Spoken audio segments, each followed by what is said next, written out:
Bigla akong nagka-crave ng halo-halo at nakita ko ito na malapit lang sa amin dito sa Begnas Restaurant, Pugus La Trinidad, Benguet. Pero since lunchtime and ang ganda ng ambience, naisipan ko na lang na mag-lunch dito at nag-order ng Begnas Specialty Rice.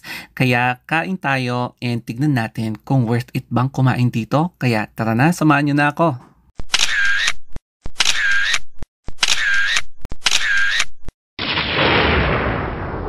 Kung galing naman kayo ng Baguio, sumakay lang kayo ng jeep ng Baguio, Pugus or Pico Road and then bumaba kayo dito sa Pugus Elementary School and then kaharap na lang nito ang Begnas Restaurant. Sa entrance pa lang ay tatambad na sa pagbumuka mo etong kanilang price list na abot kaya naman ang halaga. Pagpasok mo, feeling mo ito lang yung dining area nila pero meron pang third floor. Since 11:15 na, nakaramdam na ako ng gutom kaya ang in-order ko ay yung special Begnas rice tapos pati yung special halo-halo nila. Ang nagustuhan ko dito ay yung kanilang customer service. Napaka-warm nila, welcoming at approachable. After kong umorder ay pumunta na ako sa third floor and umakyat ako sa stairs na to. So ganito ang makikita nyo sa third floor.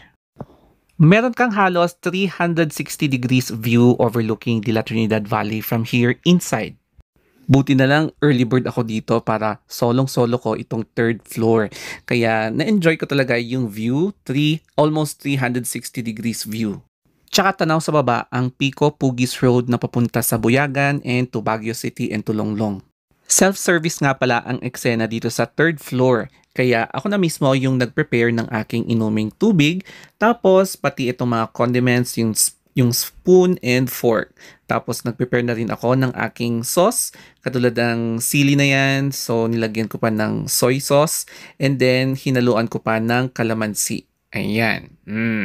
Dumating na nga ang order natin na special Begnas rice. Ang dami talaga niya As in, pwede sa dalawahan to. And meron siyang free soap, bird's nest I think. And then meron tayong tubig, tapos yung sausawan natin.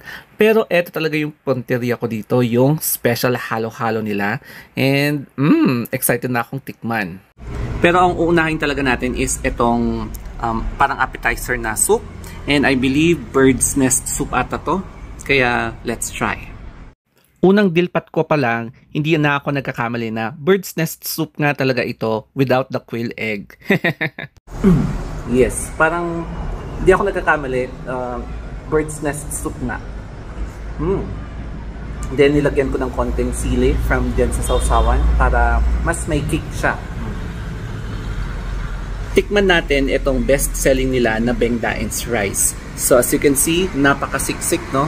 Ayan.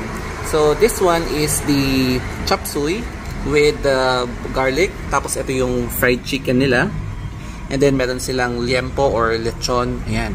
And then sunny side up na egg. Tapos itong sausage. So tikman muna natin ito. Hindi man ako expert sa food vlogging and hindi man ako chef, pero I am going to give my best by providing you with my first impression. Pero syempre, titikman muna natin and mag-formulate tayo ng ating impression sa mga in-order natin dito. Ang advice ko sa inyo kapag pumunta kayo dito sa Benguet or Baguio, hanapin nyo yung mga local restaurants katulad ng ganito kasi mas masarap, mas marami yung mga sinaserve katulad nitong Begnas rice. Dito yung chop suey. Super fresh lagi yung sinaserve na vegetable dito sa Baguio and Benguet kasi dito nanggagaling yung mga vegetables. As for my impression dito sa liempo nila, correct me if I'm wrong, ang laki ng chop. And sulit na sulit talaga yung babayaran mo dito. Kaya isawsaw ulit natin sa sili tapos and parang may wat-wati taste siya. Ang next naman na titikman natin is etong sausage nila. Ayan. So hindi ko alam kung Benguet sausage to or pinunod. Kaya i-try nating tikman. So isasawsaw natin and then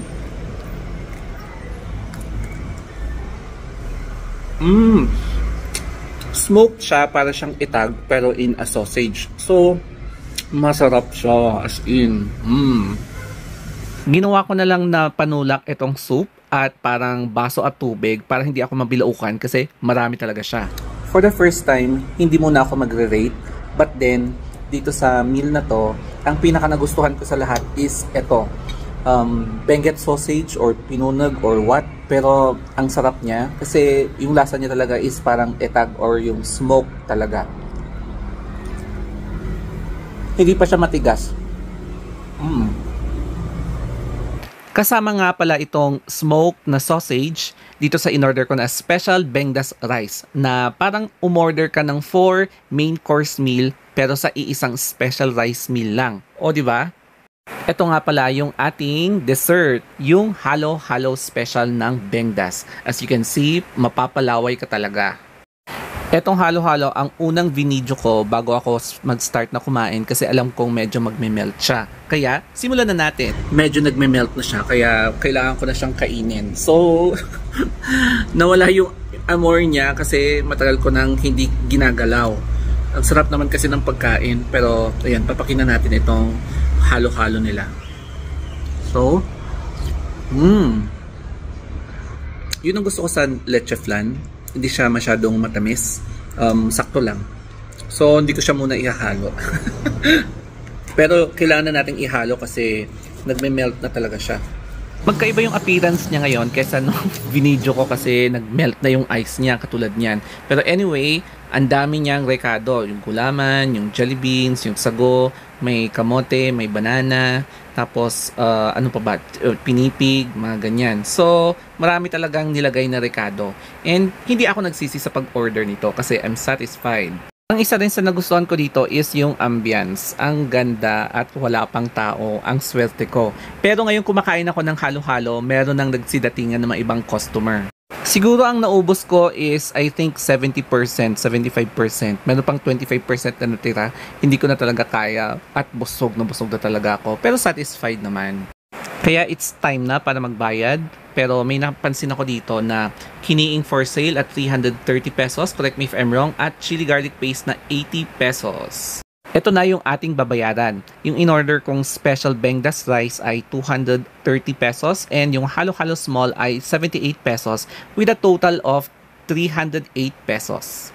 Since sabi ng nag-cashier na thank you and come again, parang magre-return talaga ako dito.